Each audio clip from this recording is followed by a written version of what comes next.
दोस्तों, क्या आपने मशरूम की खेती के बारे में सुना है और कैसे लोग मशरूम की खेती करके कमा रहे करोड़ों रुपए? दोस्तों, कैसे करी जाती है मशरूम की खेती और फैक्ट्री में इसे कैसे तैयार किया जाता है? दोस्तों, मशरूम की खेती के बारे में कहा जाता है कि इसकी खेती बाकी सब्जियों के मुकाबले काफी ज्यादा अलग होती है और इसमें मेहनत भी काफी ज्यादा लगती है।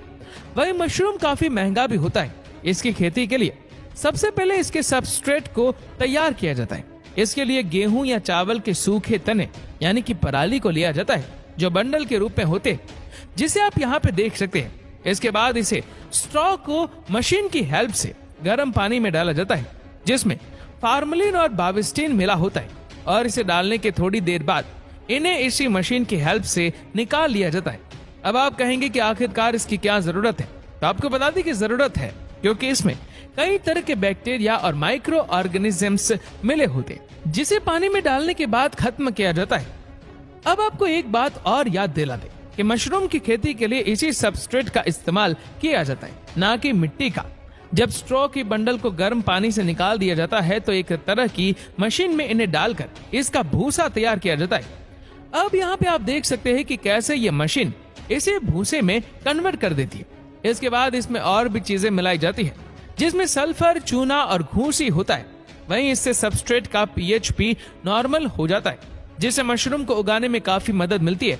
और आपको बता दें कि सबस्ट्रेट में नमी सबसे बड़ा रोल निभाती है, क्योंकि मशरूम की ग्रोथ के लिए नमी बहुत जरूरी है। लेकिन इस बात का ध्यान रखा जाता है कि इस सबस्ट्रेट में नमी जरूरत से ज्यादा ना रहे। इसके लिए इस सबस्ट्रेट को बाहर कहीं बड़ी सी जगह पे वर्कर्स की हेल्प से फैला दिया जाता है, जिससे इसमें मौजूद ज्यादा नमी हवा में उड़ जाए, और इसके बाद इसे स्टोर कर लिया जाता है और फिर इसे फैक्ट्री में मौजूद ट्रे में भरा जाएगा और ये काम मशीन की मदद से किया जाएगा। और आपको बता दें कि मशरूम की खेती के लिए बीजों का चयन भी बहुत जरूरी होता है, क्योंकि अच्छी वैरायटी के बीज का अच्छा प्रोडक्शन देते हैं, तो बीज बिल्कुल भी पुराने नहीं होने चाहिए। सबस्ट्रेट को तैयार करने के बाद अब बारी आती है इसमें बीज डालने के प्रोसेस की।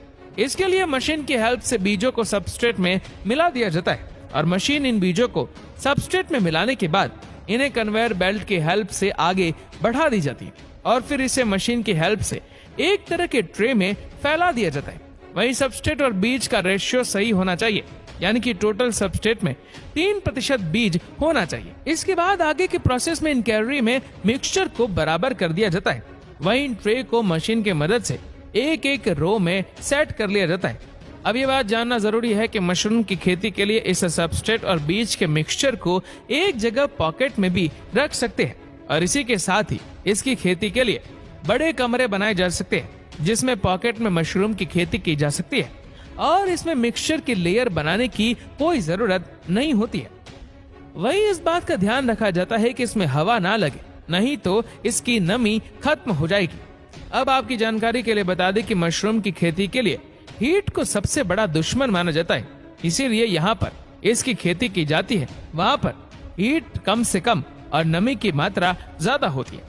और मशरूम हमारे शरीर के लिए काफी फायदेमंद भी माना जाता है। और आपकी जानकारी के लिए बता दें कि मशरूम का सेवन डायबिटीज के मरीजों के लिए काफी अच्छा माना जाता है, क्योंकि मशरूम में एंटी डायबिटिक इन्फेक्ट पाया जाता है। इसीलिए इसका सेवन करने से ब्लड शुगर लेवल कंट्रोल में रहता है।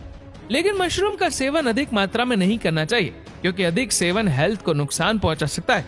मशरूम से कई लोगों को एलर्जी होती है, ऐसे में इसका सेवन करने से बचना चाहिए। वहीं इसके अधिक मात्रा में सेवन करने से पेट दर्द और दस्त जैसी समस्या हो सकती है। तो दोस्तों, आपको मशरूम की खेती और उसकी फैक्ट्री प्रोसेस जानकर कैसा लगा, हमें कमेंट करके जरूर बताएगा।